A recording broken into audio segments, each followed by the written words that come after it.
Hello नमस्कार विद्यार्थी मित्रांनो, या सेशनमध्ये आपण पॉवर सिस्टीममधला पुढचा पार्ट कव्हर करूया. त्याच्यामध्ये ट्रान्समिशन लाईन ही कन्सेप्ट काय आहे, त्यानंतर व्होल्टेजची लेवल काय असेल याच्याबद्दल डिस्कशन करूया. त्यानंतर आपण ओव्हर व्होल्टेज कोणते त्याचे टाईप आहे त्याच्याबद्दल आपण डिस्कस करूया. आता ट्रान्समिशन लाईन काय असते? A transmission line is used for the transmission of electrical power from a generating substation to the various distribution units. म्हणजे ॲक्च्युली जे काही जनरेटिंग प्लांट आहे तिथून आपल्याला काय करायचं आहे, तर लोडला पॉवर डिस्ट्रीब्यूट करायचे आहे. आपण काय करूया, तर ट्रान्समिशन लाईनचा उपयोग करूया. ट्रान्समिशन लाईन म्हणजे काय, तर एक कॅरियर आहे, नेटवर्क आहे. ते काय करेल, तर या ठिकाणी पॉवरला कॅरी करण्याचा प्रयत्न करेल.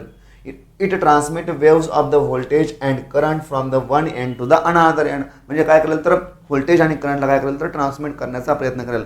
म्हणजे काय ट्रान्समिशन लाईनमध्ये काय असेल, तर एक कंडक्टर असेल, तोच्या युनिफॉर्म क्रॉसिंग एरिया असेल.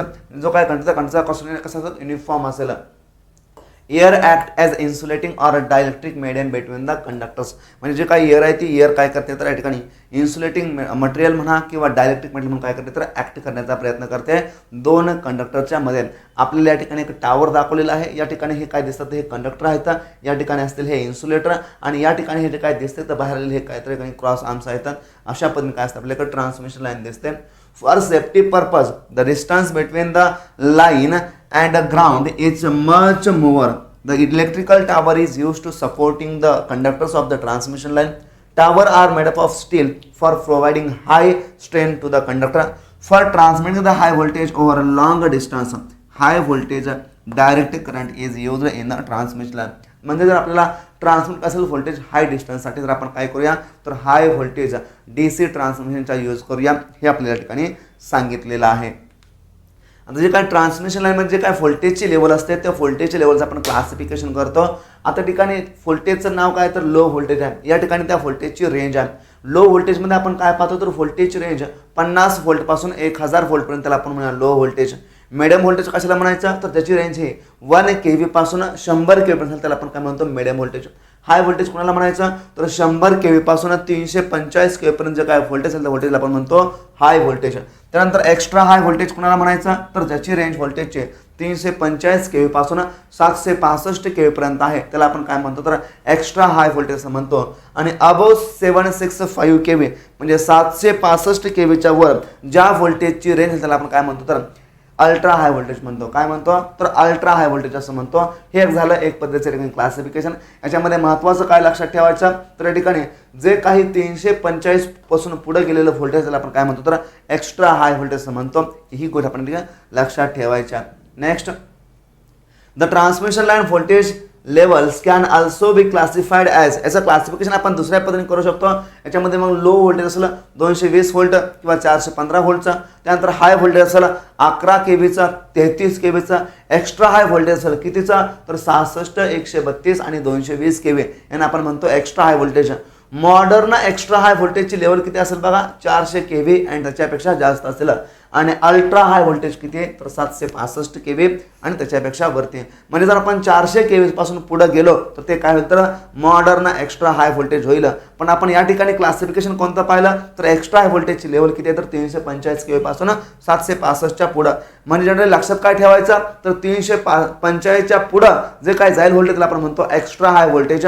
मग ते मॉडर्न असू द्या किंवा या ठिकाणी एक्स्ट्रा सिंपल म्हणू द्या, जनरली ते काय असं ठिकाणी एक्स्ट्रा हाय व्होल्टेज असतं. आणि याच्या अगोदरचं व्होल्टेज कोणतं असतं, तर हाय व्होल्टेज असतं. ही गोष्टीमध्ये लक्षात ठेवायच्या. आता इथे एक्स्ट्रा हाय व्होल्टेजच्या लेवल किती, तर 66, 132 आणि 220 kV. आता distribution voltage level can be also classified as. याच्यामध्ये आपण प्रायमरी डिस्ट्रीब्युशन म्हणतो आणि सेकंडरी म्हणतो. प्रायमरीच्या केसमध्ये आपण 11 kV म्हणा किंवा 33 kV आणि सेकंडरी केसमध्ये आपण 415 व्होल्ट आणि 220 व्होल्ट यांचा उपयोग करण्याचा प्रयत्न करतो. आता ॲक्च्युली लो व्होल्टेज म्हणजे काय, तर low range contains lower level ranging from 50 volt to 1000 volt. म्हणजे 50 व्होल्ट पासून 1000 व्होल्ट पर्यंत त्याला आपण काय म्हणतो, तर लो व्होल्टेज म्हणतो. मिडियम व्होल्टेज कोणाला म्हणायचं, the voltage higher than 1 kV but lower than 100 kV are classified as a medium level voltage. म्हणजे ज्या व्होल्टेजची रेंज ही 1 kV पासून 100 kV आहे त्याला आपण म्हणतो medium voltage. Electrical distribution and secondary transmission are usually done with the medium voltage range. High voltage कशाला म्हणायचं, voltage ranging from 100 kV but lower than the 345 kV are termed as high voltage, याला आपण काय म्हणतो तर हाय voltage म्हणतो, म्हणजे 100 kV पासून 345 केव्ही पर्यंत. The secondary transmission in some countries and the primary transmission is done with the high voltage range. म्हणजे सेकंडरी ट्रान्समिशन काही कंट्रीजमध्ये आणि प्रायमरी ट्रान्समिशन आपण काय करतो तर या हाय व्होल्टेजच्या बेसिसवरती करतो. आता एक्स्ट्रा हाय व्होल्टेज कोणाला म्हणायचा, व्होल्टेज हायर दॅन 345 केव्ही म्हणजे 345 केव्ही पेक्षा जास्त आहे, अँड लोअर दॅन 765 केव्ही 765 पेक्षा कमी आहे, त्याला आपण काय म्हणतो तर एक्स्ट्रा हाय व्होल्टेज म्हणतो. Many countries are utilising 765 kV for the transmission purpose. म्हणजे बऱ्याचशा कंट्री काय करतात तर 765 केव्हीचा ट्रान्समिशनसाठी उपयोग करतात, ही याच्यामध्ये महत्त्वाचं आहे. नेक्स्ट अल्ट्रा हाय व्होल्टेज कशाला म्हणायचं, voltage higher than 765 kV are graded as ultra high voltage. म्हणजे जर व्होल्टेजचे लेवल हे 765 केव्हीपेक्षा जास्त असेल त्याला आपण काय म्हणतो तर या ठिकाणी अल्ट्रा हाय व्होल्टेज म्हणतो. For lower voltage less than 765 kV AC system are more common. म्हणजे जर व्होल्टेजची रेंज ही 765 केव्हीपेक्षा कमी असेल तर त्या केसमध्ये आपण काय यूज करतो तर AC ट्रान्समिशन सिस्टीमचा यूज करतो. पण जर व्होल्टेजची लेवल ही 765 पेक्षा जास्त असेल तर त्या केसमध्ये आपण HVDC ट्रान्समिशनचा उपयोग करतो. म्हणजे त्या केसमध्ये HVDC transmission is more economical असेल. HVDC link of 800 and 1100 kV power transmission networks are currently working in India.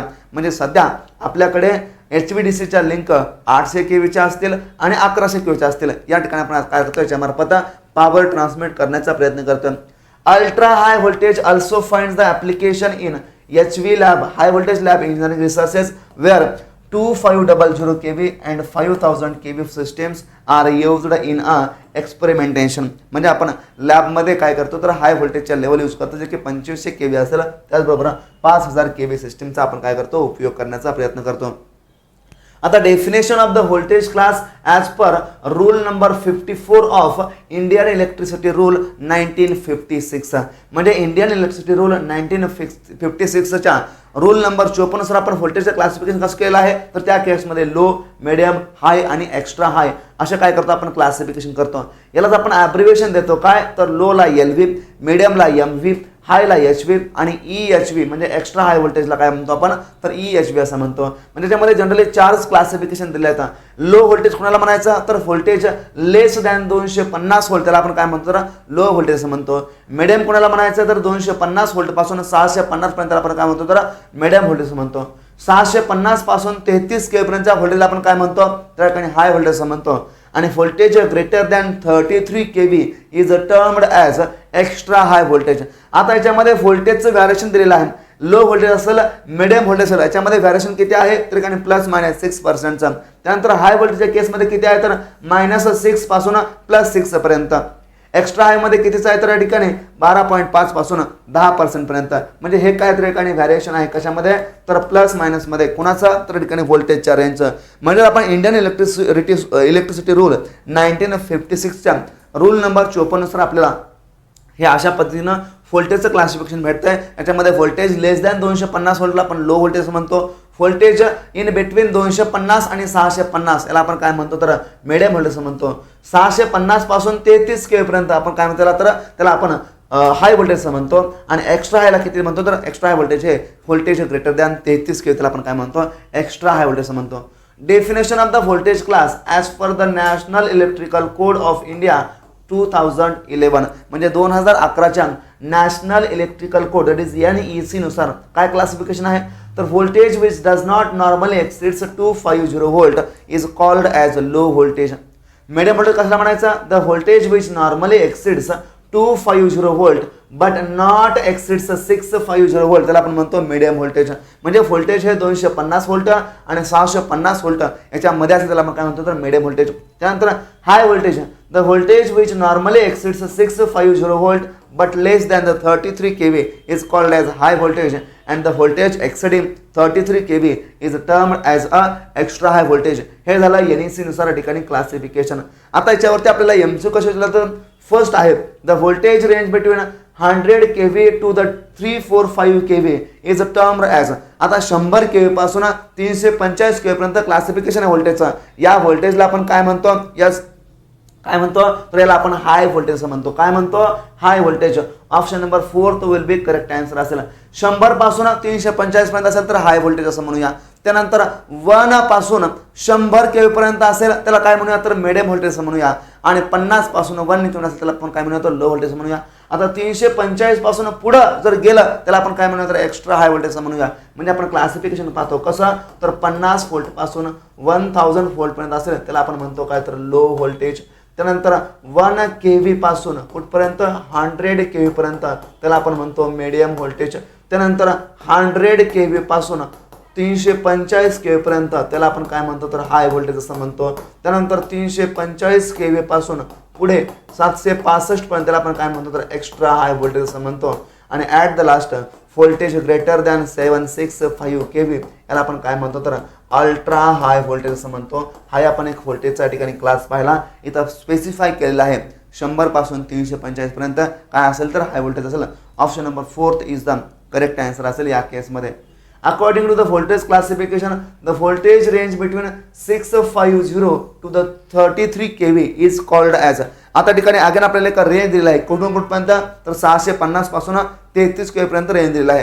याला आपण काय म्हणतो, तर जनरली आपण एक क्लासिफिकेशन पाहिलं. Voltage up to 250 volt is called as low voltage range. त्यानंतर 250 पासून 650 पर्यंत आपण त्याला काय म्हटलं, तर मीडियम व्होल्टेजचं रेंज. त्यानंतर आपण 650 पासून 33 केव्ही पर्यंत पाहतो काय, तर ठिकाणी हाय व्होल्टेजची रेंज.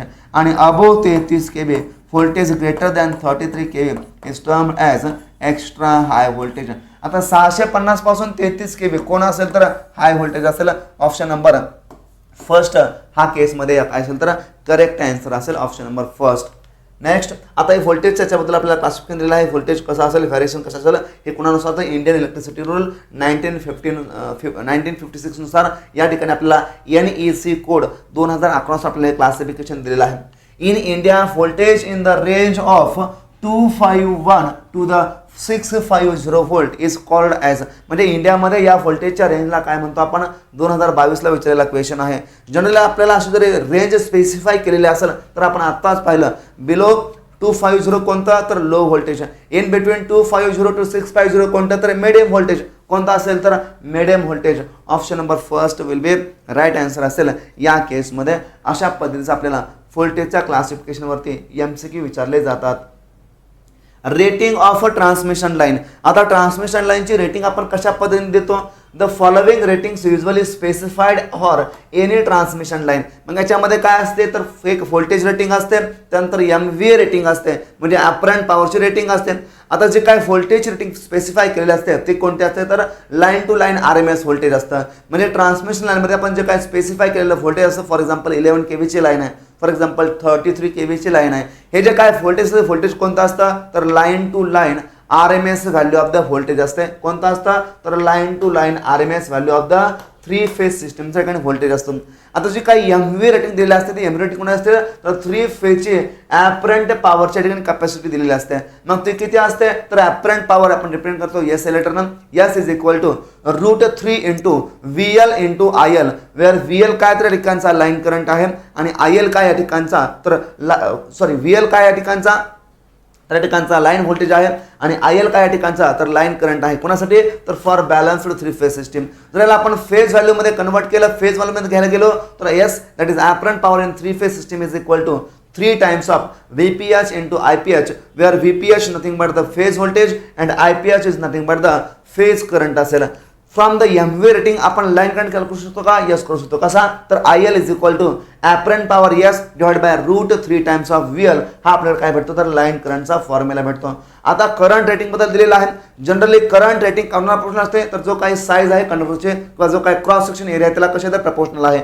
म्हणजे करंट रेटिंग इज कसे आहे, तर जो काही एरिया ऑफ क्रॉस सेक्शन आहे कंडक्टर मटेरियलचा तो कसा तर directly proportional to the current rating. म्हणजे या ठिकाणी करंट रेटिंग जेवढ्या ठिकाणी जास्त असेल, जेवढा करंट हा ठिकाणी जास्त असेल तेवढा एरिया कसा करंटचा तर जास्त असेल, ही गोष्टीमध्ये लक्षात ठेवायचं आहे. म्हणजे जो काही करंटचा क्रॉस सेक्शन एरिया आहे तो डिफाईन केला असतो कशाच्या बेसिसवरती, तर करंट रेटिंगच्या बेसिसवरती. या ठिकाणी हा पॉईंट काय करायचा, लक्षात ठेवायचा ऑलवेज. आणि जे काही ट्रान्समिशन लाईनचं व्होल्टेजची रेटिंग असते that is voltage rating is always कशा असते, तर या ठिकाणी line to line RMS voltage असतं. हा एक पॉईंट नोट डाऊन करायचा, हा एक पॉईंट ऑलवेज नोट डाऊन करायचा. आणि या ठिकाणी जे काही इन्सुलेशन लेवल असते ते insulation level is always design on कोणती level, insulation level in transmission line always design on voltage rating. कोणावरती असते तर व्होल्टेज रेटिंगवरती असते. हाई पॉईंट काय करायचा नोट डाऊन करायचा. पॉवर स्ट्रीम आपण शिकत असताना ह्या गोष्टी या ठिकाणी बेसिक आहेत आणि त्या आपल्याला माहितीच पाहिजेत. ओके, ही एक गोष्ट माहिती पाहिजे, ही एक गोष्ट माहिती पाहिजे. अगेन पॉवरचे फॉर्म्युला या ठिकाणी माहिती पाहिजेत. In a 3 phase system the volt ampere rating is given by. आता 3 फेज सिस्टीममध्ये व्होल्ट एम्पियर रेटिंग कशा पद्धतीने दिली जाते तर 3 VLIL असं असते का, नसते. √3 VLIL असं असते का, यस असते. त्यानंतर VLIL असं असते का, नसते. VPH IPH असं असते का, नसते. काय असते तर एक तर बी असेल √3 VLIL और या ठिकाणी ऑप्शन नंबर ई असेल कोणता तर 3 × VPH × IPH या फॉर्ममध्ये जातात. म्हणजे फेज व्होल्टेजच्या फॉर्ममध्ये आणि फेज करंटच्या फॉर्ममध्ये असेल तर 3 मल्टिप्लाय करा. लाईन व्होल्टेजच्या आणि लाईन करंटच्या फॉर्ममध्ये असेल तर √3 मल्टिप्लाय करा. असे काही आपल्याला केलं जातं. या ठिकाणी ट्रान्समिशन लाईनच्या MVA रेटिंग असेल किंवा पॉवर रेटिंग आपण काय करतो तर अशा पद्धतीने देतो. अगेन या ठिकाणी व्होल्टेज कसं असतं तर लाईन टू लाईन अरेंजमेंट असतात. ही गोष्ट याच्यामध्ये आपल्याला लक्षात ठेवायची आहे. याच्यावर आपण करंट करू शकतो का, yes. Current IL is equal to yes divided by √3 times VL. आपण काय करू शकतो 3 फेज सिस्टीम मधला लाईन करंट हा अशा पद्धतीनं कॅल्क्युलेट करतो. Dielectric breakdown. आता डायलेक्ट्रिक ब्रेकडाऊन म्हणजे ॲक्च्युली काय आहे, it is a phenomenon in which high electric field causes a dielectric medium to generate free charges and start conduction. म्हणजे हे काय तर फेनोमेनॉन आहे कुणाचा तर जे काही इलेक्ट्रिकल फील्ड आहे त्या इलेक्ट्रिक फील्डमुळे काय होत आहे तर जे काय इन्सुलेटिंग मटेरियल त्या इन्सुलेटिंग मटेरियलच्या ठिकाणी ब्रेकडाऊन होत आहे. त्या ठिकाणी चार्जेस काय होते तर तयार होतात आणि ते चार्जेस कंडक्ट करायला चालू होतात. म्हणजे या ठिकाणी काय होते तर एक पद्धतीचे आर्क तयार होते जी की आपल्याकडे दाखवलेली आहे. जे काही इन्सुलेटिंग मटेरियल त्या इन्सुलेटिंग मटेरियलच्या डायलेक्ट्रिक प्रॉपर्टी काय होतात ब्रेकडाऊन होते. तर त्यांना जे काही इन्सुलेटिंग प्रॉपर्टी त्यांना धारण करायला पाहिजे होता जे काय असायला पाहिजे होता त्या काय होत्या ब्रेक होत्या आणि त्या ठिकाणी तो जो काय मटेरियल आहे तो मटेरियल काय होतं तर कंडक्ट करायला चालू होतं. याला आपण म्हणतो काय तर डायइलेक्ट्रिक ब्रेकडाऊन असं म्हणतो. The maximum electric field that material can tolerate is called as it dielectric strength. त्याला आपण काय म्हणतो तर डायलेक्ट्रिक स्ट्रेंथ असं म्हणतो. फॉर एक्झाम्पल ईयरसाठी डायलेक्ट्रिक स्ट्रेंथ किती आहे. फॉर एक्झाम्पल ईयरसाठी dielectric strength at a normal temperature pressure किती असते तर which is equal to 30 kV/cm असते. हे कधी तर at a normal temperature pressure. याचा अर्थ काय तर ईयरच्या पर सेंटीमीटर मध्ये जे काय त्याची मॅक्झिमम व्होल्टेजची व्हॅल्यू आहे जे काय मॅक्झिमम इलेक्ट्रिकल फील्डची व्हॅल्यू होती किती आहे तर 30 kV म्हणजे 30 kV म्हणजे 30,000 व्होल्ट एवढं व्होल्टेज त्या एअरचा पर सेंटीमीटरचा भाग काय करेल तर बेअर करू शकेल. जर याच्यावरती या ठिकाणी व्होल्टेज जर गेला असेल तर त्या ठिकाणी काय होतं त्या इयरचं डायलेक्ट्रिक ब्रेकडाऊन होईल आणि इयर काय करेल तर कंडक्ट करायला चालू होईल. त्या ठिकाणी काय होईल तर आर्क होईल. याचा हा सिंपल या ठिकाणी मिनिंग आहे. ओके, या ठिकाणी आपल्याला एक आर्क दाखवलेला आहे याच्याबद्दल आपण समजून घेण्याचा प्रयत्न करूया. नेक्स्ट आहे टाइप्स ऑफ ओव्हर व्होल्टेज. आता ओव्हर व्होल्टेजचे टाइप कोणते आहेत तर या ठिकाणी एक असेल लाइटिंग ओव्हर व्होल्टेज आणि सेकंड असेल स्विचिंग ओव्हर व्होल्टेज. मग लाइटनिंग ओव्हर व्होल्टेज कशाला म्हणायचा तर ज्या ठिकाणी लाइटनिंगच्या कारणामुळे येतोय ज्या ठिकाणी ॲटमॉस्फिअर मधून येतोय त्याला आपण म्हणतो लाइटनिंग ओव्हर व्होल्टेज. सेकंड आहे स्विचिंग ओव्हर व्होल्टेज. जे काय सर्किट ब्रेकरचं क्लोजिंग असेल सर्किट ब्रेकरचं ओपनिंग असेल किंवा एखाद्या ठिकाणी फॉल्ट तयार झालेला असेल फॉल्टचं इनिशिएशन असेल यामुळे काय होतं तर स्विचिंग ओव्हर व्होल्टेज होते. मग या ठिकाणी आपण याच्याबद्दल डिस्कस करूया. फर्स्ट असेल आपल्याकडे लाइटनिंग ओव्हर व्होल्टेज. आता लाइटनिंग ओव्हर व्होल्टेज मध्ये आपण काय पाहतो when a lightning strike charges get accumulated on the conductor which causes high voltage on a conductor. म्हणजे असं काय वीज चमकते आणि ती वीज या ठिकाणी कंडक्टर वरती येते. त्या केसमध्ये काय होतं त्या विजेच्या माध्यमातून जे काय चार्ज होत होता त्या कंडक्टरवरती तयार होतात त्याच्यावरती फॉर्म होतात आणि यामुळे काय होतं एक हाय व्होल्टेज येत आहे. कारण आपल्याला माहिती पाहिजे आपण काय लिहितो तर Q is equal to C into V लिहितो. म्हणजे चार्ज इज इक्वल टू काय असतो कॅपॅसिटन्स इंटू व्होल्टेज असतो. देअरफॉर व्होल्टेजची value V is equal to काय असेल तर Q डिवायडेड बाय C असेल. आता ज्यावेळेस चार्ज हा कुठे येईल तर ज्यावेळेस चार्ज हा कंडक्टरवरती येईल म्हणजे चार्ज काय होईल की वाढला जाईल आणि चार्ज वाढल्याच्या कारणामुळे व्होल्टेज काय होतं की वाढेल. याला आपण काय म्हणतो तर लाइटनिंग ओव्हर व्होल्टेज असं म्हणतो. Below 345 kV insulation is designed on the basis of the lightning over voltage. म्हणजे जर या ठिकाणी व्होल्टेजची व्हॅल्यू 345 kV पेक्षा कमी असेल तर त्या केसमध्ये इन्सुलेशनचं डिझायनिंग आपण करतो कशा बेसिसवरती तर लाइटनिंग ओव्हर व्होल्टेजच्या बेसिसवरती. Lightning always strike at the highest conductor. जे काही लाइटिंग आहे ती लाइटिंग काय करेल तर स्ट्राईक करेल, जे काही वीज आहे ती वीज या ठिकाणी चमकेल आणि पडेल. कुठे पडेल तर जो काय हायएस्ट और जो काय टॉप मोस्ट कंडक्टर असेल त्यावरती काय करेल तर ऑलवेज स्ट्राईक करण्याचा प्रयत्न करेल. ओव्हरहेड ग्राउंड वायर असतील, सील्ड वायर असतील और अर्थ वायर असतील, is the highest conductor that provides a low resistance to path to the ground. म्हणजे जे काही ठिकाणी ग्राउंड वायर आहे तर ओव्हरहेड, त्यानंतर सील्ड वायर त्याला आपण म्हणतो, त्याला आपण अर्थ वायर असं म्हणतो. ह्या काय असतात तर टॉप मोस्ट वायर असतात, ज्या काही टावरच्या टॉपला कनेक्ट केले असतात. म्हणजे सगळ्यात हायएस्ट वायर जे काय ट्रान्समिशन टावर वरती असेल ते कोणते असेल तर काही ओव्हरहेड ग्राउंड वायर म्हणा किंवा सील्ड वायर म्हणा किंवा अर्थ वायर म्हणा. आता हिचं काम काय तर लो रेजिस्टन्स प्रोव्हाइड करायचं आहे. कोणासाठी तर जर एखादी लाइटनिंग या ठिकाणी स्ट्राईक झाली त्या टॉपमोस्ट कंट्रोलवरती, त्या टॉपमोस्ट वायरवरती, तर त्याला काय केलं पाहिजे तर लो रेजिस्टन्स पाथ क्रिएट केला पाहिजे. आणि ती जी काय लाइटनिंग आहे ती लाइटनिंग काय कुठं आली पाहिजे तर अर्थला आली पाहिजे. हे फंक्शन कोणाचं आहे तर या ठिकाणी या वायरचं हे फंक्शन आहे. आता स्विचिंग ओव्हरहेड बद्दल बोलूया आपण. Wien circuit breaker open it's act as a capacitor, it's forms LC oscillator. त्याच्यामुळे काय होतं कारण एलसी ऑसिलेटर तयार होतोय. Voltage producer by the LC oscillator is a switching over voltage. म्हणजे ज्यावेळेस सर्किट ब्रेकरचं ठिकाणी ऑपरेशन होत आहे, मग त्याचं क्लोजिंग होत असेल किंवा त्याच्या केसमध्ये त्याचं ओपनिंग होत असेल, ज्यावेळेस तो ओपनिंग होतो या केसमध्ये काय होतं एक तो कॅपॅसिटर म्हणून ऍक्ट होतोय, त्या ठिकाणी एलसी ऑसिलेटर फॉर्म होतोय आणि voltage produced by the LC oscillator is called as a switching over voltage. आता स्विचिंग ओव्हर व्होल्टेज हे काय असतात तर लाइटनिंग ओव्हर व्होल्टेज पेक्षा डेंजर असतात. आता या ठिकाणी आपल्याला सांगितलेलं आहे above 345 kV insulation is designed on the basis of the switching over voltage. म्हणजे जर व्होल्टेज लेवल हे 345 kV पेक्षा जास्त असेल तर जे काही इन्सुलेशनची लेवल आहे ते इन्सुलेशनची level is designed on the basis of the switching over voltage. हा पॉइंट लक्षात ठेवायचा आहे.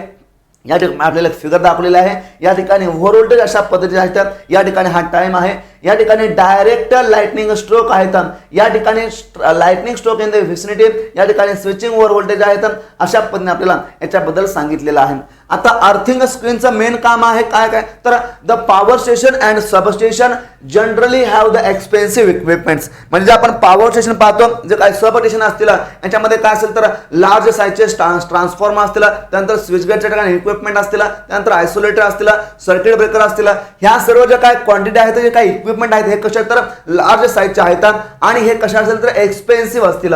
मग this station can be protected against direct lightning stroke by the providing and earthing screen. आता या इक्विपमेंटचं काय करायचं आहे प्रोटेक्शन करायचं आहे. कुणापासून तर डायरेक्ट लाइटनिंग स्ट्रोक पासून. काय यूज करतोय आपण तर अर्थिंग स्क्रीन यूज करतोय. आता अर्थिंग स्क्रीन म्हणजे काय तर एक कॉपरचे बार आहे, तर कॉपरचे एक चॅनल आहे, त्याला आपण काय करतोय तर नेटच्या सहाय्याने म्हणजे जाळीसारखे काय करतो आपण एक जाळी तयार करतोय आणि ते कॉपरच्या पाताच्या मध्ये टावतोय, जेणेकरून त्यानं काय केला पाहिजे तर लो रेजिस्टन्सचा पाथ हा कुठे क्रिएट केला पाहिजे तर ग्राउंडला जे काय लाइटनिंग आहे लाइटनिंगला जाण्यासाठी ग्राउंडला लो रेजिस्टन्सचा पाथ क्रिएट केला पाहिजे, जेणेकरून जर लाइटनिंग या ठिकाणी त्याच्यावरती स्ट्राईक झाली तर ते डायरेक्ट कुठे गेले पाहिजे तर ग्राउंडला केले पाहिजे. हे या ठिकाणी अर्थिंग स्क्रीनचं फंक्शन आहे. On the occurrence of the direct stroke on the station, screen provides a low resistance path by which lightning surges are conducted to the ground. In this way the station equipment is protected against the damage. म्हणजे जे काही equipment आहे इक्विपमेंटचं damage होण्यापासून या ठिकाणी काय केलं जाईल तर त्यांना वाचवलं जाईल. The limitation of this method is that it does not provide the protection against the traveling waves which may reach to the equipment in the station. म्हणजे यांचं लिमिटेशन काय आहे तर हे फक्त डायरेक्ट लाइटनिंग स्ट्रोक पासून एखादी प्रोटेक्शन करू शकतील, पण ज्या काही ट्रॅव्हलिंग वेव्स आहेत त्या ट्रॅव्हलिंग वेव्स पासून हे प्रोटेक्शन करू शकत नाहीत. हे कोणाचं लिमिटेशन आहे तर अर्थिंग स्क्रीनच्या ठिकाणी लिमिटेशन आहे. फर्दर ही जे काय अर्थिंग स्क्रीन आहे त्या अर्थिंग स्क्रीनचा आपण उपयोग करतोय कोणासाठी तर against protection of power station म्हणा और सब स्टेशन म्हणा.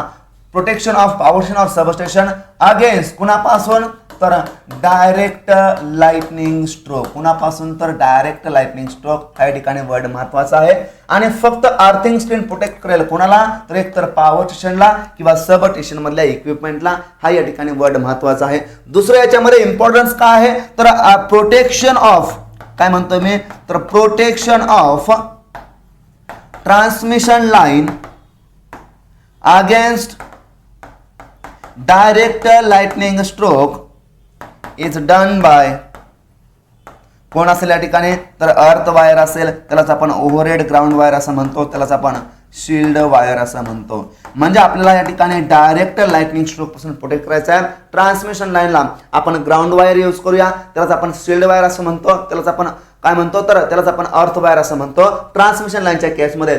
आणि पॉवर स्टेशन असतील, सब स्टेशन असतील, या केसमध्ये आपण अर्थिंग स्क्रीन यूज करूया. हे 2 पॉईंट याच्यामध्ये लक्षात ठेवायचे आहेत. याच्यावरती आपल्याला जनरली एक्झामला क्वेश्चन हा विचारलेला असतो. आता लाइटनिंग अरेस्टर और सर्ज डायव्हर्टर याचं काय तर हा एक नॉन लिनियर रेजिस्टर आहे. याचं काम काय बघा तर जे काही इनडायरेक्ट लाइटनिंग स्ट्रोक आहेत यापासून काय करायचं तर प्रोटेक्ट करायचं आहे. कोणाला तर जे काही पॉवर सिस्टम मधले जे काही इक्विपमेंट आहेत त्यांना. A lightning arrestor or surge diverter is a protective device which conducts the high voltage surge on the power stream to the ground. म्हणजे या ठिकाणी पॉवर सर्किटचे पार्ट या ठिकाणी कव्हर प्रोटेक्ट करायला त्याला आपण इथे कनेक्ट करूया आणि दुसरा पार्ट याचा कुठं करूया आपण तर ग्राउंडला कनेक्ट करूया. या ठिकाणी असेल हा स्पार्क गाफ, या ठिकाणी असेल याला आपण लाइटनिंग अरेस्टर और सर्ज डायव्हर्टर असं म्हणतोय. या ठिकाणी हा काय तर आर हा नॉन लिनियर रेजिस्टर्स आहे. It consists of a spark gap in series with a non-linear resistor. The length of the gap is so that set to normal line voltage is not enough to cause an arc across the gap, but a dangerously high voltage will break down at the air insulation and form the arc. The property of non-linear resistance is that its resistance decreases as the voltage or current increases and vice versa. म्हणजे non resistance म्हणजे कसं आहे तर त्याचा resistance decrease होईल जर voltage आणि current increase झाला तर. जर रेजिस्टन्स आणि डिक्रीज झाला तर काय होईल जे काय याच्यावरती आर्क किंवा जे काही ठिकाणी लाइटनिंग स्ट्राइक होईल किंवा जो काही ठिकाणच्यावरती आर्क होईल ते जे काय आर्कचं व्होल्टेज म्हणा किंवा जे काही ठिकाणी लाइटनिंगचं व्होल्टेज आहे ते लाइटनिंगचं व्होल्टेज डायरेक्टली या लो रेजिस्टन्सच्या पाथनं कुठे जाईल तर ग्राउंडला जाईल. हे फंक्शन आहे कोणाचं तर या नॉन लिनियर रेजिस्टर्स या ठिकाणी कनेक्ट केल्याचं. One end of the diverter is connected to the terminal of the equipment to be protected and other end is effectively grounded. याच्याबद्दल आपण डिस्कस केलं. आता याच्यामध्ये ऍक्च्युअली इम्पॉर्टंट पॉइंट्स काय तर the earthing screen and ground wire can well protect the electrical system against the direct lightning stroke. आता मी पुन्हा सांगतोय अर्थिंग स्क्रीन असेल किंवा ग्राउंड वायर असेल हे काय करेल प्रोटेक्ट करेल इलेक्ट्रिकल सिस्टमला कोणापासून तर against the direct lightning stroke. मग अर्थिंग स्क्रीन कोणाला करेल प्रोटेक्ट तर पॉवर सिस्टम मधल्या इक्विपमेंटला किंवा सब स्टेशन मधल्या इक्विपमेंटला पॉवर स्टेशन किंवा सब स्टेशन. ग्राउंड वायर कोणाला करेल तर ट्रान्समिशन लाईनला प्रोटेक्ट करण्याचा प्रयत्न करेल पण कुणापासून again direct lightning stroke, but they fail to provide protection against traveling waves that may reach to the terminal apparatus. म्हणजे ते ट्रॅव्हलिंग वेव्ह पासून याकडे प्रोटेक्ट करू शकत नाहीत. म्हणजे आपण इनडायरेक्ट लाइटिंग स्ट्रोक पासून ते प्रोटेक्ट करत नाहीत. द लाइटनिंग अरेस्टर और surge diverter provides a protection against such surges caused by the indirect lightning stroke. म्हणजे इनडायरेक्ट लाइटिंग स्ट्रोक याचा अर्थ काय तर ज्या ठिकाणी ऍटमॉस्फिअर पासून डायरेक्टली ट्रान्समिशन लाईन वरती जे काय येतो नाहीत जे काय आलेले नाहीत त्यांना आपण काय म्हणतो तर indirect lightning stroke. Lightning stroke कोणाला म्हणायचं तर जे ऍटमॉस्फिअर मधून डायरेक्ट कंडक्टिंग वायर वरती येतील त्याला आपण म्हणतो डायरेक्ट लाइटनिंग स्ट्रोक. म्हणजे लाइटनिंग अरेस्टर म्हणा किंवा सर्ज डायव्हर्टर म्हणा काय तर हे ठिकाणचे यूज करतो आपण कोणासाठी तर इनडायरेक्ट लाइटनिंग स्ट्रोक साठी आपल्याला काय करायचं आहे तर यांचं प्रोटेक्शन करायचं आहे. आता या ठिकाणी सर्ज अरेस्टर दाखवलेला आहे. हा सर्ज अरेस्टर कुठे असतो तर एखाद्या सब स्टेशन मध्ये असतो पॉवर स्टेशन मध्ये असतो. या ठिकाणी ग्राउंड वायर दाखवलेले आहे हे कोणासाठी तर या ठिकाणी डायरेक्ट लाइटनिंग स्ट्रोकच्या प्रोटेक्शन साठी. आता या ठिकाणी शिल्ड वायर और अर्थ वायर दाखवलेला आहे. टॉप मोस्ट कंडक्टर जो काय असतो ट्रान्समिशन लाईन मधला तो कोणता असतो तर या ठिकाणी ओव्हरहेड ग्राउंड वायर म्हणा किंवा शिल्ड वायर म्हणा किंवा अर्थ वायर म्हणा. काम काय तर protect transmission line against direct lightning stroke हा आपल्याकडे दाखवलेला आहे. या ठिकाणी हे फेजचे कंडक्टर आहेत. या ठिकाणी डायरेक्ट लाइटनिंग स्ट्रोक कुठून येतील तर ऍटमॉस्फिअर मधून येतील. क्लाउडच्या माध्यमातून कुठे येतील तर ट्रान्समिशन लाईनच्या टॉप मोस्ट कंडक्टर ठिकाणी येतील. या ठिकाणी डायरेक्ट लाइटनिंग आपल्याला फिगर दाखवलेला आहे. आता या ठिकाणी आपल्याला एक अर्थ वायर दाखवलेली आहे की सगळ्या त्या ठिकाणी कुठे आहे तर टॉप मोस्टला कनेक्ट आहे. कुठे आहे टॉप मोस्टला. ही कशी आहे बघा तर या ठिकाणी हे अशा पद्धतीची एक वायर आहे तिला आपण काय म्हणतो तर अर्थ वायर असं म्हणतो. ही टॉप मोस्टला आहे. या ठिकाणी क्रॉस आर्मच्या मध्ये हे कंडक्टर आहेत फेज कंडक्टर हे आपल्याला अशा पद्धतीने दाखवले येतात. या ठिकाणी स्पेसर असतील डॅम्पर असतील इन्सुलेटर असतील टावर असेल हे आपण काय करूया नंतर डिस्कस करूया. पण आपल्याला अर्थ वायर बद्दल लक्षात घेण्या ठिकाणी महत्वाचं आहे. याचं कामच काय तर डायरेक्ट लाइटनिंग स्ट्रोक पासून ट्रान्समिशन लाईनला काय करायचं, प्रोटेक्ट करायचं आहे. म्हणजे ओव्हर व्होल्टेज या ठिकाणी येऊ द्यायचं नाही आहे. जर या ठिकाणी ओव्हर व्होल्टेज आलं तर जे काय इन्सुलेशन काय होतं, डॅमेज होईल. कारण या ठिकाणी काय केलं आपण, इन्सुलेटर यूज करतो. हे इन्सुलेटर ब्रेकडाऊन होण्याचे चान्सेस येतात. जर इन्सुलेटर या ठिकाणी ब्रेकडाऊन झालं तर या ठिकाणी हा जो काय कंडक्टर आहे, या कंडक्टर मार्फत हा करंट कुठं जाईल, तर ह्या ट्रान्समिशन लाईनच्या टावर मध्ये जाईल.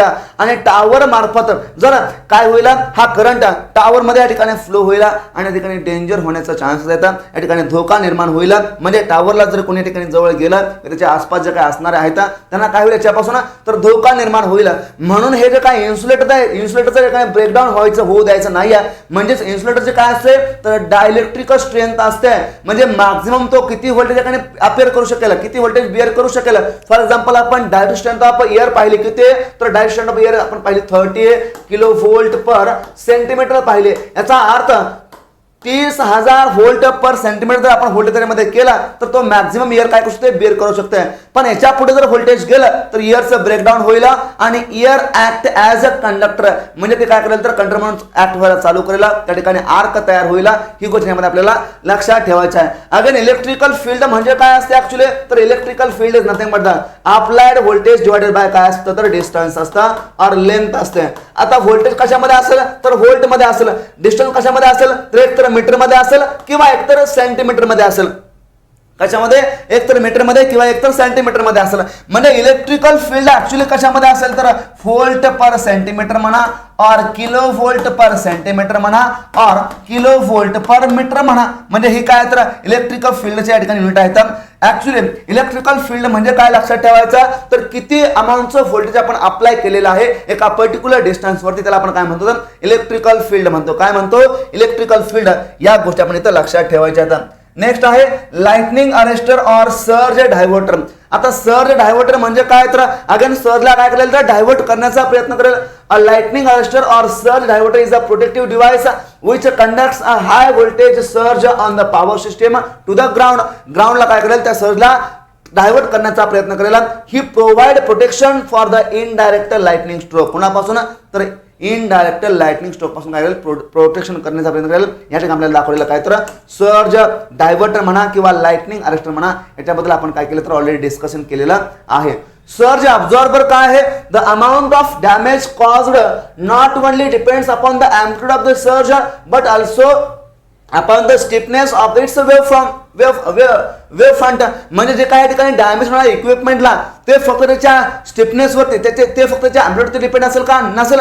त्या ऍक्च्युअली सर्जमध्ये किती अमाऊंटची एनर्जी आहे त्या एनर्जीवर काय असेल तर डिपेंड असेल. म्हणजे सर्ज अब्झॉर्बर काय करेल, a surge absorber is a protective device which reduces the stiffness of the wavefront of the surge by absorbing a surge energy. म्हणजे काय करेल, तो सर्ज एनर्जीला अब्झॉर्ब करेल आणि त्याचे काय करेल, स्टिफनेस कमी करण्याचा प्रयत्न करेल. हे त्याला फंक्शन कोणाचा, तर सर्ज अब्झॉर्बरचा. म्हणजे सर्ज अब्झॉर्बर काय करेल, एनर्जीला अब्झॉर्ब करण्याचा प्रयत्न करेल. सर्ज डायव्हर्टर काय करेल, तर सर्जला डायव्हर्ट करण्याचा प्रयत्न करेल. कुठं, तर ग्राउंडला नेण्याचा प्रयत्न करेल आणि हा सर्जला अब्झॉर्ब करण्याचा प्रयत्न करेल. आता इनडायरेक्ट लाइटनिंग स्ट्रोक म्हणजे काय, जे स्ट्रोक या ठिकाणी डायरेक्ट कंडक्टर वरती येत नाही तर ऍटमॉस्फिअर पासून, त्यांना आपण म्हणतो indirect lightning stroke. Indirect stroke result from the electrostatically induced charges on the conductor due to the presence of the charged clouds.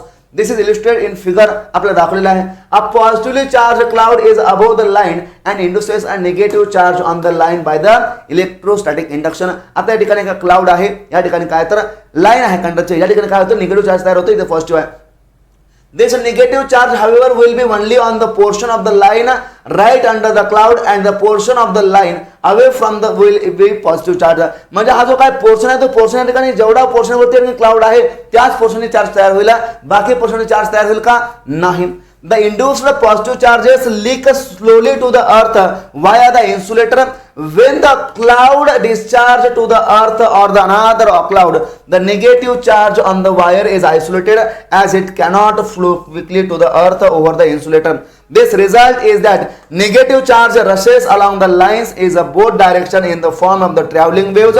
It may be worthwhile to mention here that Majority of the surges in a transmission line are caused by the indirect types of the lightning stroke. कोणापासून? तर indirect type of the lightning stroke. आता ज्यामध्ये हा जो काय para दिलेला आहे हा para ठिकाणी इम्पॉर्टंट आहे. हा सांगतोय काय? The induced positive charges leak slowly to the earth via insulator. म्हणजे जो काय ठिकाणी पॉझिटिव्ह चार्ज इंड्यूस झालेला आहे तो काय करेल तर अर्थकडे जाण्याचा प्रयत्न करेल, लीक करण्याचा प्रयत्न करेल. With the cloud discharged to the earth or to the another cloud. म्हणजे हा जो काय क्लाउड आहे तो क्लाउड एकतर अर्थला डिस्चार्ज होईल किंवा दुसऱ्या क्लाउड मध्ये डिस्चार्ज होईल. The negative charge on the wire is isolated as it cannot flow quickly to the earth over the insulator. म्हणजे हा जो काय चार्ज आहे तो चार्ज डायरेक्टली लगेच अर्थला जाईल का तर नाही जाणार. हा काय ते सेपरेट आयसोलेटेड होईल कारण हा तर पॉझिटिव्ह होता, या पॉझिटिव्ह मुळे हा निगेटिव्ह आला होता. हा पॉझिटिव्ह तर निघून गेला अर्थकडे, पण हा जो काय निगेटिव्ह काय झाला सेपरेट झाला, आयसोलेट झाला. आता याला कुणीकडे जावं हे कळणार नाहीये कारण इकडे जावं तर इथे काय तर इन्सुलेटरच आहे, इकडे जावं तर इकडे काय तर इन्सुलेटर आहे. म्हणजे ह्या चार्ज काय होतं थोडंसं प्रॉब्लेमॅटिक होऊन जाईल. It cannot flow quickly to the earth over the insulator. This result is that negative charge rushes along the line in a both direction. म्हणजे हा जो काय चार्ज आहे तो चार्ज आहे इकडे जाण्याचा प्रयत्न करेल आणि इकडे जाण्याचा प्रयत्न करेल. यामुळे काय होईल तर एका ट्रॅव्हलिंग वेव्ह तयार होईल. इकडे काही पार्ट जाईल, इकडे काही पार्ट जायला. अगेन हा फर्दर काय तर चार्ज आहे, काय अगेन हा फर्दर चार्ज आहे. V इज इक्वल टू simply Q divided by C. हा चार्ज अगेन काय तर इन्क्रीज होईल, अगेन व्होल्टेज काय तर वाढेल. याचा आपण काय म्हणतो ट्रॅव्हलिंग वेव्ह असं म्हणतो. आणि ट्रॅव्हलिंग वेव्हज हा काय तर इनडायरेक्ट स्ट्रोक ऑफ लाइटिंग आहेत. म्हणजे आपण ट्रान्समिशन लाईन वरती majority of the over voltage किंवा सर्ज असतील त्या कशा असतात त्या ठिकाणी इनडायरेक्ट टाइप्स ऑफ लाइटिंग आहेत. या गोष्टी आपण या ठिकाणी लक्षात ठेवायच्या आहेत. याला काय म्हणतो तर इनडायरेक्ट स्ट्रोक ऑफ लाइटिंग और इनडायरेक्ट स्ट्रोक म्हणतो. आता सिलेक्शन ऑफ इन्सुलेशन लेवल आपण म्हटलं काय की जे काही कंडक्टरचा क्रॉस सेक्शन एरिया आहे तो always defined on the basis of its current carrying capacity. तसंच the insulation level is always defined on the basis of the voltage level. म्हणजे जेवढी व्होल्टेज लेवल काही जास्त असेल तेवढे इन्सुलेशन काय असतं तर जास्त असतं. म्हणून आपण काय करतो तर व्होल्टेजला इन्क्रीज करण्यासाठी काही लिमिटेशन आहेत. एका पर्टिक्युलर पॉईंट नंतर काय होतं की इन्सुलेशनची लेवल वाढेल, ट्रान्सफॉर्मरची कॉस्ट वाढेल, स्विच गेअरची कॉस्ट वाढेल आणि ऑपरेशन कसं होईल तर इकॉनॉमिक होणार नाही आणि इकॉनॉमिकली होईल. म्हणून आपण म्हणतो economic choice of transfer voltage करा, त्यानुसार काय करा व्होल्टेजला ट्रान्समिट करा जेणेकरून जे काय कॉस्ट आहे कॉस्ट काय तर मिनिमम या ठिकाणी राहील. In extra high voltage that is EHV transmission line and power system, switching surges is an important factor that affect the design of the insulation. आता switching surges, सर्ज म्हणजे काय तर अगेन सडन राइज और sudden fall in the voltage आहे. म्हणजे voltage मध्ये काय होतंय सडन एकाने राइज होतंय, व्होल्टेज काय होतंय सडनली या ठिकाणी इन्क्रीज होतंय. व्होल्टेजची व्हॅल्यू या ठिकाणी वाढली की इन्सुलेशन काय होतंय ब्रेकडाऊन होण्याचे चान्स आहेत, त्याची डायरेक्ट स्ट्रेंथ काय होते ब्रेकडाऊन होते. All transmission line are rated for 345 kV and above. Incorporate switching surges spark over voltage for the insulation level. म्हणजे ज्या ट्रान्समिशन लाईनच्या व्होल्टेजची लेवल ही 345 kV पेक्षा कमी आहे त्या केसमध्ये आपण काय करतो तर switching surge spark over voltage म्हणजे त्यांचं आपण डिझायनिंग करतो इन्सुलेशनच्या कशाच्या बेसिसवरती तर स्विचिंग ओव्हर व्होल्टेजच्या बेसिसवरती. त्याला आपण स्विचिंग सर्ज असं म्हणतो. ही गोष्टीमध्ये लक्षात ठेवायचं. A switching surge or a switching voltage is a short duration transient voltage produced in a system due to the sudden opening or closing of the switch or circuit breaker or due to the arcing attend the fault in a system. म्हणजे switching surge और switching over voltage actually काय आहे तर ज्यावेळेस आपण switch गेअरचं म्हणजे operation करतो for example circuit ब्रेकरचं operation करत असेल किंवा आपण स्विच क्लोज किंवा ओपन करत असेल किंवा या ठिकाणी फॉल्ट मुळे आर्क तयार झाला यामुळे काय होतं का स्विचिंग ओव्हर व्होल्टेज येते और स्विचिंग सर्ज येते. In power system transmission up to the transmitter voltage is 345 kV. Lightning over voltage is the factor based on which insulation voltage is designed. म्हणजे जर व्होल्टेजची लेवल ही 345 kV पेक्षा कमी असेल तर त्या केसमध्ये आपण लाइटनिंग ओव्हर व्होल्टेजचा विचार करतो इन्सुलेशनच्या डिझाईनसाठी.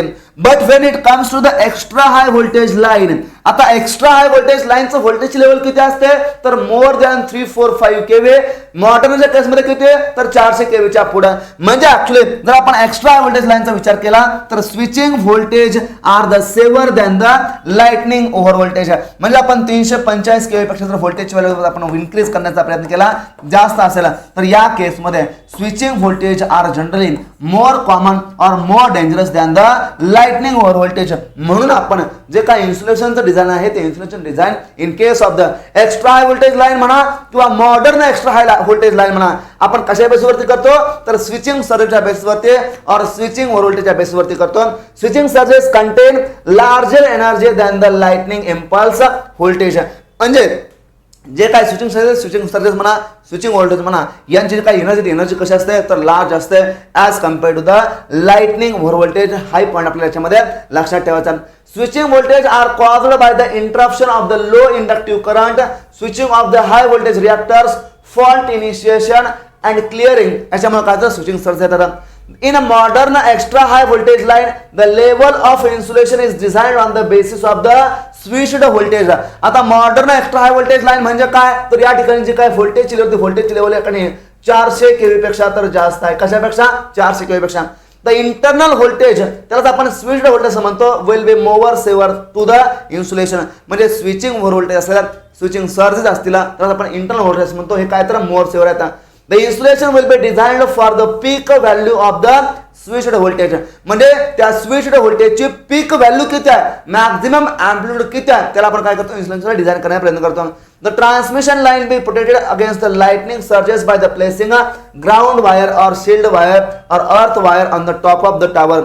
Power system network will be protected from the switching surges with the surge diverter or surge arrestor. हे काय तरी नॉन लिनियर रेजिस्टर आहेत. म्हणजे पॉवर सिस्टमला प्रोटेक्ट करायचा आहे कोणापासून तर स्विचिंग सर्जेस पासून. त्याला आपण ट्रॅव्हलिंग वेव्ह असं म्हणतो. त्याला आपण इनडायरेक्ट लाइटनिंग स्ट्रोक असं म्हणतो.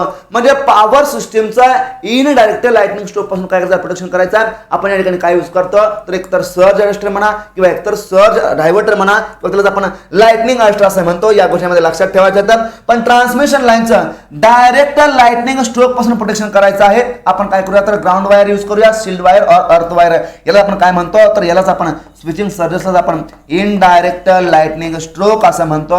यालाच आपण ट्रॅव्हलिंग वेव्ह असं म्हणतो. काय म्हणतो तर ट्रॅव्हलिंग वेव्ह असं म्हणतो. ज्या की आपण पाहिल्या जो काय निगेटिव्ह चार्ज काय झाला आयसोलेट झाला तो काय करायला लागला या डायरेक्शनमध्ये एकदा या डायरेक्शनमध्ये कायला पळू लागला. त्यामुळे काय झालं त्या ठिकाणी चार्ज वाढला आणि त्या ठिकाणी काय झालं तर सर्ज ट्रॅव्हल्स करायला चालू झाली. त्याला आपण काय म्हणतो तर स्विचिंग सर्ज असं म्हणतो. ओके. आता याच्यावरती आपल्याला एक क्वेश्चन विचारलेला आहे. क्वेश्चन कसा आहे the design of the insulation of the modern extra high voltage line is a based on. आता modern extra high voltage line मध्ये इन्सुलेशनचा डिझाईन आपण कशा बेसिसवरती करतो तर आपण एक दोन केसेस पाहिल्या. कोणते दोन केसेस पाहिल्या तर आपण फर्स्ट केस पाहिली if the voltage is less than 345 KV and second case आपण पाहिली कोणते तर सेकंड केस मध्ये आपण पाहिलं voltage is greater than 345 KV. आता 345 केव्ही म्हणजे काय तर 345 केव्ही. जर व्होल्टेजची व्हॅल्यू लेस दॅन 345 केव्ही असेल तर या केसमध्ये इन्सुलेशनचं आपण डिझायनिंग करतो कशा बेसिसवरती तर लाइटनिंग ओव्हर व्होल्टेजच्या बेसिसवरती. कशावरती तर लाइटनिंग ओव्हर व्होल्टेज और त्याला आपण लाइटनिंग सर्ज असं म्हणतो. आता जर व्होल्टेज लेवल 345 केव्हीपेक्षा जास्त असेल तर या केसमध्ये आपण इन्सुलेशन डिझायनिंग करतो कशा बेसिसवरती तर स्विचिंग ओव्हर व्होल्टेजवरती. कारण जर व्होल्टेजची लेवल ही जर आपल्याकडे 345 पेक्षा जर जास्त गेले तर या केसमध्ये स्विचिंग ओव्हर व्होल्टेज कशाचा तर मोर डेंजर आहे as compared to the lightning over voltage. म्हणजे याचा आन्सर काय असेल बघा. आता modern extra high voltage level म्हणतंय म्हणजे व्होल्टेजची लेवल किती असेल तर voltage is greater than 400 kV असेल आणि कुठपर्यंत असेल तर 765 केव्ही नसेल. याला आपण म्हणतो मॉडर्न एक्स्ट्रा हाय व्होल्टेज. याला आपण काय म्हणतो तर मॉडर्न एक्स्ट्रा हाय व्होल्टेज असं म्हणतो. ही गोष्टीमध्ये लक्षात ठेवायची आहे. ऑप्शन काय असेल तर ऑप्शन थर्ड नंबरचा काय असेल तर करेक्ट आन्सर असेल. फर्दर थर्ड नंबरचा इम्पॉर्टंट पॉईंट याच्यामध्ये लक्षात काय ठेवायचा तर जे काय ट्रान्समिशन लाईन आहे त्या ट्रान्समिशन लाईनचा प्रोटेक्ट करायचं आपल्याला कोणापासून तर डायरेक्ट लाइटनिंग स्ट्रोक पासून. कोणापासून तर डायरेक्ट लाइटनिंग स्ट्रोक पासून. आपण काय यूज करूया आपण एक तर ठिकाणी अर्थ वायर यूज करूया त्यालाच आपण ओव्हरहेड ग्राउंड वायर असं म्हणतो. त्यालाच आपण शील्ड वायर असं म्हणतो. म्हणजे कोणासाठी ट्रान्समिशन लाईनसाठी. याच्याच केसमध्ये दुसरी केस आहे आपल्याकडे ही झाली फर्स्ट ही झाली सेकंड.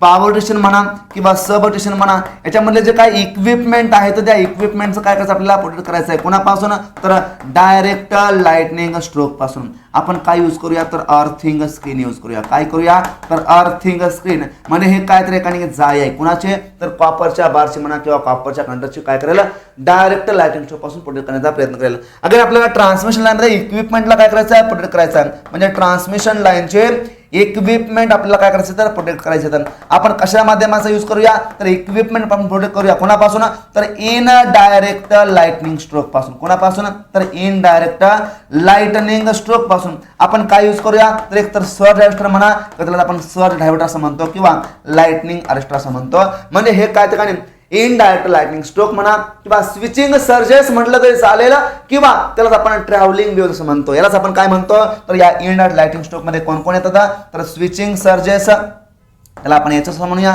त्यानंतर याच्यामध्ये दुसरं कोण येतं तर याच्यामध्ये ट्रॅव्हलिंग वेव्ह येतात.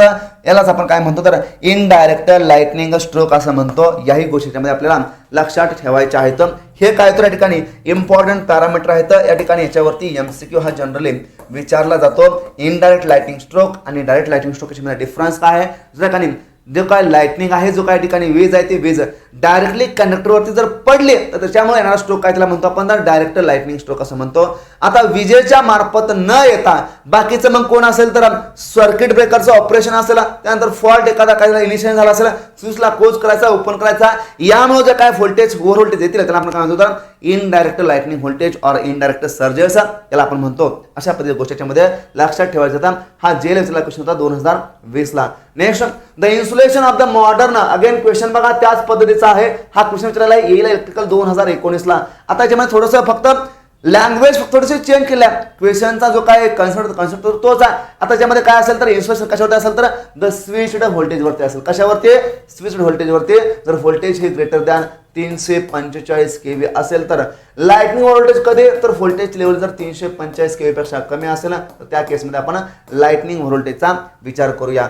Next the insulation of the modern extra high voltage and ultra high voltage line is a design on the basis of. आता इन्सुलेशन आहे कोणाचं तर एक्स्ट्रा हाय व्होल्टेजचं मॉडर्न एक्स्ट्रा हाय आणि अल्ट्रा हाय व्होल्टेज. आता एक्स्ट्रा हाय व्होल्टेज लाईन म्हणजे कोणते तर त्याच्यामध्ये व्होल्टेजची लेवल ही 345 पेक्षा कमी आहे, 350 पेक्षा जास्त आहे. कमी असेल का नसेल त्याला आपण हाय व्होल्टेज लाईन म्हणूया. जर 345 पेक्षा कमी असेल तर, पण 345 पेक्षा जास्त गेली त्याला आपण काय म्हणतो तर एक्स्ट्रा हाय व्होल्टेज लाईन असं म्हणतो. मग या केसमध्ये आपण काय करतो अगेन हा ए ला विचारलेला क्वेश्चन आहे 2022 ला विचारलेला क्वेश्चन आहे. कोणावरती तर स्विचिंग व्होल्टेज वरती. कोणाच्या वरती तर स्विचिंग व्होल्टेज वरती. स्विचिंग व्होल्टेज येतील कोणाच्या ऑपरेशनमुळे तर स्विचच्या ऑपरेशनमुळे. कोणाच्या तर स्विचच्या ऑपरेशनमुळे येणारे व्होल्टेजला आपण म्हणतो स्विचिंग ऑपरेशन स्विचिंग व्होल्टेज. आणि लाइटनिंग कोणामुळे येतील तर डायरेक्ट लाइटनिंग. आता लाइटनिंग म्हणजे काय तर आकाशामध्ये चमकणारी वीज. काय तर आकाशामध्ये चमकणारी वीज. विजेच्या मार्फत येणारे जे काही स्ट्रोक आहेत त्यांना आपण काय म्हणतो तर डायरेक्ट लाइटनिंग स्ट्रोक असं म्हणतो. यास या गोष्टी आपल्याला सर्वांना या ठिकाणी समजायला पाहिजेत. याचा ऑप्शन दिलेला आहे करेक्ट ऑप्शन कोणता आहे याच्याबद्दल आपण डिस्कस केलेला आहे ऑलरेडी. या गोष्टी सांगितलेल्या आहेत. Surge diverter and surge absorber are the types of. आता सर्ज डायव्हर्टर आणि सर्ज अब्झॉर्बर कोणाचे टाइप येतात relay circuit breaker over protection device. कोणाचे आहेत तर over voltage protection device. Option number 3 हा काय असेल तर या क्वेश्चनचा करेक्ट आन्सर असेल. आता सर्ज डायव्हर्टर काय करेल तर सर्जला डायव्हर्ट करण्याचा प्रयत्न कुठं तर ग्राउंडला. सर्ज अब्झॉर्बर काय करेल तर सर्जचे जे काही स्टिफनेस काय करेल कमी करण्याचा प्रयत्न करेल. एनर्जी काय करेल तर अब्झॉर्ब करण्याचा प्रयत्न करेल. हा दोघांचा काय तर सेम फंक्शन आहे. Okay next the topmost conductor in a high voltage transmission line is. आता हाय व्होल्टेज ट्रान्समिशन लाईनला टॉपमोस्ट कंडक्टर कोणता असतो earth conductor R phase Y phase B phase. कोण असेल तर अर्थ कंडक्टर असेल. काम काय तर डायरेक्ट लाइटिंग स्ट्रोक पासून ट्रान्समिशन लाईनचं प्रोटेक्ट करायचं आहे. Next a wire placed on the top of the transmission line is act as. काय म्हणून ऍक्ट होते फेजर म्हणून होते का न्यूट्रल म्हणून होते का ट्रान्समिशन वायर म्हणून होते का काय होते तर ग्राउंड वायर म्हणून होते. Option number 4 is the right answer असेल. काय करेल तर ग्राउंडला सर्जला नेण्याचा प्रयत्न करेल. ग्राउंडला ओव्हर व्होल्टेजला नेण्याचा प्रयत्न करेल. ही याच्या केसमध्ये काय तर करेक्ट आन्सर आहे. Ground wire is the correct answer. An effective method of providing protection of the transmission line against the direct lightning stroke. कुणाचं करायचं आहे तर ट्रान्समिशन लाईनचं करायचं आहे. कुणापासून तर डायरेक्ट लाइटनिंग स्ट्रोक पासून आपण काय यूज करूया तर overhead ground wire. Option number 2 is the काय असेल करेक्ट आन्सर असेल. आता याच्यामध्ये एक आलेला आहे अर्थिंग स्क्रीन. अर्थिंग स्क्रीन आपण कोणासाठी यूज करूया तर पॉवर स्टेशन मधले इक्विपमेंट असतील पॉवर स्टेशन मधले किंवा सब स्टेशन मधले इक्विपमेंट असतील कोणामधले तर सब स्टेशन मधले इक्विपमेंट असतील यांना आपण काय करूया प्रोटेक्ट करूया कोणापासून तर डायरेक्ट लाइटनिंग स्ट्रोक पासून. आपल्याला विचारलं काय तर ट्रान्समिशनला विचारलेलं आहे म्हणून ऑप्शन नंबर सेकंड ही करेक्ट आहे. आता लाइटनिंग अरेस्टर कोणासाठी यूज करूया आपण जे काही पॉवर स्टेशन मधले जे काही इक्विपमेंट आहेत यांना काय करूया आपण तर प्रोटेक्ट करण्याचा प्रयत्न करूया कोणापासून तर इनडायरेक्ट लाइटनिंग स्ट्रोक पासून. इनडायरेक्ट लाइटनिंग स्ट्रोक पासून त्याचा प्रोटेक्ट करूया कोणाच्या केसमध्ये तर लाइटिंग अरेस्टर म्हणा किंवा सर्ज अरेस्टर म्हणा किंवा सर्ज डायव्हर्टर म्हणा आपण याचा उपयोग करतो कोणासाठी तर इनडायरेक्ट लाइटनिंग स्ट्रोक म्हणा, त्यानंतर स्विचिंग सर्जेस म्हणा, त्यानंतर त्याला आपण ट्रॅव्हलिंग वेव्स असं म्हणूया. या गोष्टी आपण काय करायच्या तर लक्षात ठेवायच्या आहेत. ओव्हरऑल ग्राउंड वायर त्याला आपण काय म्हणतो याने यूज करतो. Lightning arrester connected in a power system to protect electrical equipments from कोणापासून करतो over current due to the light indirect stroke, over voltage due to the indirect lighting stroke. काय असेल तर option number third over voltage caused due to the indirect lightning stroke हा word आलेला आहे. That is कोण असेल तर lightning arrester असेल. ऑप्शन नंबर थर्ड या केसमध्ये काय असेल बघा करेक्ट आन्सर असेल. आता डायरेक्ट लाइटनिंग स्ट्रोक पासून आपण काय यूज करूया तर ट्रान्समिशन लाईन असेल तर एखादी आपण काय करूया अर्थ वायर, ग्राउंड वायर और शील्ड वायर. त्यानंतर पॉवर स्टेशन असेल तर आपण काय यूज करूया अर्थिंग स्क्रीन यूज करूया. या गोष्टी लक्षात ठेवायच्या आहेत. इम्पॉर्टंट पॉईंट याच्यामध्ये आपण पाहिले तर अर्थिंग स्क्रीन आणि ग्राउंड वायर काय करतील प्रोटेक्ट करतील कोणापासून तर डायरेक्ट लाइटनिंग स्ट्रोक पासून. आणि लाइटनिंग अरेस्टर और surge diverter provide protection against the such surges caused by the in direct lightning stroke. Yes हे कोणापासून करतील तर इनडायरेक्ट लाइटनिंग स्ट्रोक पासून करतील. या गोष्टी आपण याच्यामध्ये महत्त्वाच्या आहेत आणि इम्पॉर्टन्स आहेत मी ऑलरेडी सांगितलेलं आहेत. अशा पद्धतीनं जे काय आपण ओव्हर व्होल्टेजचे टाईप आहेत त्याच्यामध्ये डायरेक्टली ब्रेकडाऊन काय याच्याबद्दल बेसिक गोष्टींचं डिस्कशन केलेलं आहे. या ठिकाणी आपण थांबूया. Thank you very much.